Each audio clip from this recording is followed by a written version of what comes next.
job. Sean's got it dialed in. Let's go ahead and do it with the other leg. I'm going to put this on this side. Go ahead. Now this could be an exercise as well as just an assessment. What I'm looking at for Sean, I knew he could do it. That's why I had him do it. Okay, reach it up and hold it. Point the toe a little bit. Okay, now drop it down. What I'm looking for is to see, one, if I'm right here at the bottom of the hips, I want to see, one, can he get it, keep his leg straight and get it past the pole. If he can, he's doing pretty dang good. If he can't, he's got some underactive core muscles or cores that are underdeveloped or underconditioned, or something going on with his legs or knees. This could be an exercise all on its own. If he go up like 3/4 that way, if he could only get to there would be some problems. It doesn't mean it's a big problem. Try this at home. If you can't get your legs straight up, then just work on it. And you just keep pulling it up. Okay, drop it down. You just keep lifting it up. Set after set after set, rep after rep. And practice that at home until you can get it all the way up. That flexibility will help you out a lot. Okay, Sean, stand up. Thank you.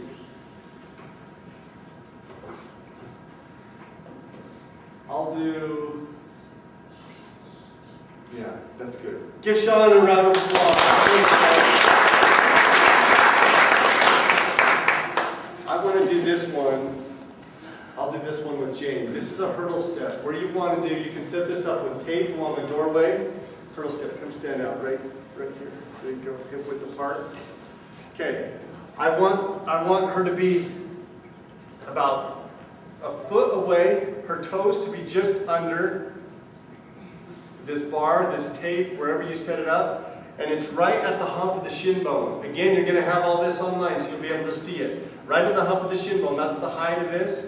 And what I want you to do, Jane, I just want you to lift the right leg up and step past it, touch the heel, and then come back. And keep doing that.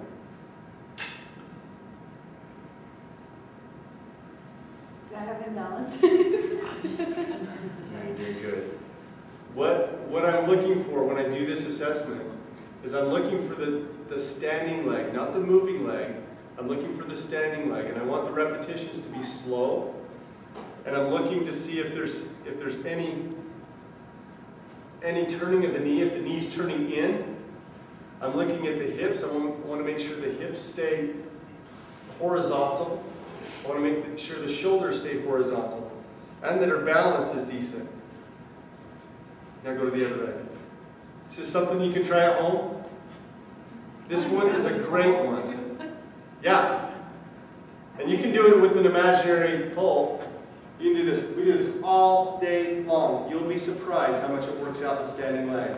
You'll start to feel the burn all the way up to the connective point of origin in the hips, all the way down through the knee, all the way through the lateral calf. Nice. Nice. Okay, I'm skipping the seated rotation. I'm going to do that last. The overhead squat is a key one, and you can do this. This is a big deal. Go ahead and grab this. Wide, straight overhead. Okay, the overhead squat. Notice I grabbed a broomstick. I brought it from home, so it's stuff that you can do at home just to self-assess and see where you're at. And you don't have to squat down deep. Eventually, you want to go all the way down deep. But to start, just do a very shallow squat. Very shallow. You'll notice instantly when you bend your legs, you have a lot of pressure right here. If you can't hold that and then the bar drops down, you have to strengthen these muscles. One way to strengthen them is doing exactly this. Go ahead and go a little bit deeper. A little bit deeper. Good. Good. Okay. Now holding this position, it takes a lot of strength to hold this position and get rid of the arch back here. You don't want a strong arch back there. If you do, you got some imbalances, and it means the core isn't working the way it needs to work. If the arms drop, it means the back isn't as strong as it needs to be. Come back up. Good. Yay! This is one of my favorite ones, and Gene, you're going to do it over here. Oh. Yeah. Here, we can do it right here. We'll use this table. Okay, Jane, I want you to pretend. Don't pretend. Just sit down, cross your legs, and put one foot on either side of that guy. Cross my legs. Yep, and then scoot nice and close. Closer.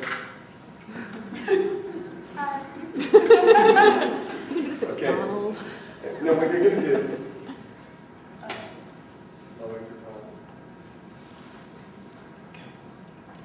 what you're going to do is you're going to hold this right across your clavicle. Yeah, just right there. Hold it just like this. You're going to sit up nice and tall. Now you can do this in a doorway. So if you can imagine this is a door frame, a door jamb, and Jane is sitting in the opening of the door. Can you picture that? Okay, and you sit nice and close to it. Sit with your back nice and tall. Put that broomstick right there across your collarbone. And what I want you to do now, Jane, is I want you to rotate slowly to the right, tap, and then to the other side. Now I know Jane has the flexibility to do this. Keep going, back and forth. I know she has the strength and the flexibility to do this. You'll be surprised how difficult it can be for some of you, because we don't have those strong muscles that work the transverse abdominis, the rotational muscles. How much spinal flexion do we need? This is about it right here. Real easy to assess. If you can't do it, practice it. You're going to get better at it. If you feel any pain doing it, you may have to do some stretching before you do it. And you'll notice, okay, Jane, stand up. Don't hit your head. Did you feel anything in your core when you were doing it? Yeah, mostly like my back. Okay. Now when she says back, and trainers, we know this is a common one. We're doing an exercise, and typically what we learn is if you feel it, what other people teach us is if you feel anything in your back, that's a bad thing. Have it go away. Okay, explain where you felt it. You'll feel it right here. Have you ever worked with a client that says, I hurt right here in my lower back. Ow, that hurts my lower back. Sometimes you're just working the muscles. If it's not directly in the spine, then you're probably okay. You're just working the muscles right here on top of the hips. Now, if you do feel anything in the spine, an instant way to correct it and take that pressure off the spine, it doesn't mean stop working out, but if some of you feel this pressure, like right here, directed right into the spine, anybody feel that ever? Yeah? An instant way, well, this especially since you recently had a little one, because that'll take those muscles and make them hard. What you do, and if you work with anyone like that, you draw in. Drawing in is something that we're going to harp on over the next 7 weeks. That's taking your belly button and pulling it back. Go ahead and do it while you're sitting in the chair. Just take your belly button and just pull it back. Pull it back toward your back. It's not flexing your core, it's tightening your core. That instantly takes pressure. Now watch this.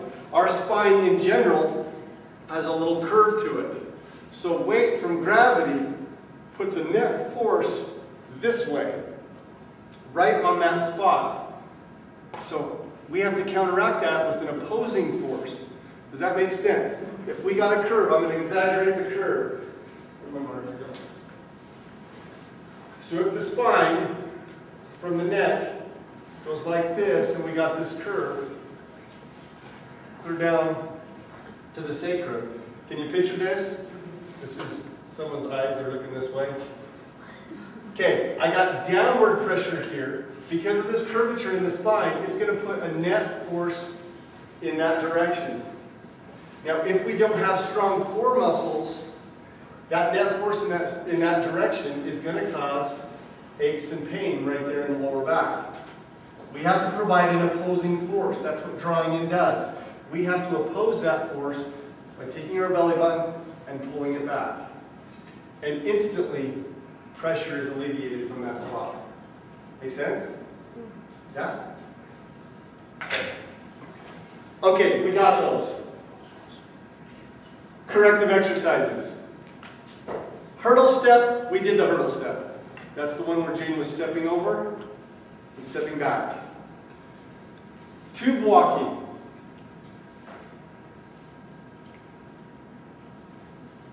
Simple bungee, you can buy at Walmart or anywhere. You can use your own rubber bands if you have big ones. You step on it, apply different tension depending on your fitness level. Equal it up, and she's just going to step to the side. Go ahead and do like 5 steps to the side. She's not taking big steps because she's got a lot of tension on there. Who else wants to try this? Great. Ah. Anybody else? This is a good one. Brittany, come down.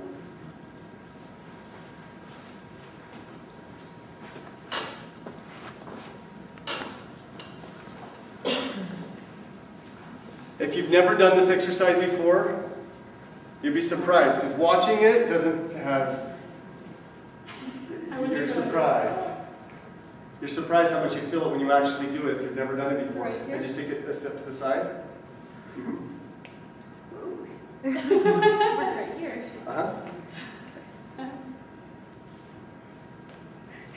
This is, after you do this for a while, you'll be surprised. Now, what I want you to do coming back, I want you to change the position and just do a slight bend down.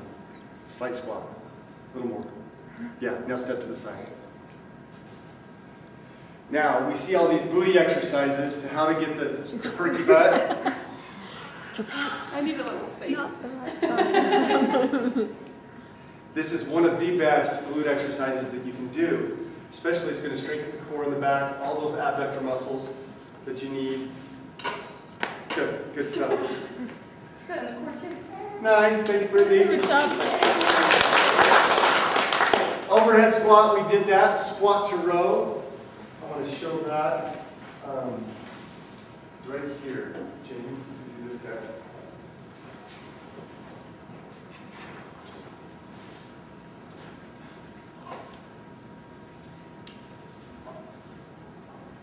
Back up more. Let's go straight. Let go if you can see it. Good. What you can do, you don't have to have a bungee to do this. You can actually grab onto the doorknobs and do it just fine. You start with pulling the weight all the way back, holding it to you. As you squat down, you extend the weight out, and then stand back up and pull it back in. You row as you go ahead and go through a few repetitions so they can see it. Down.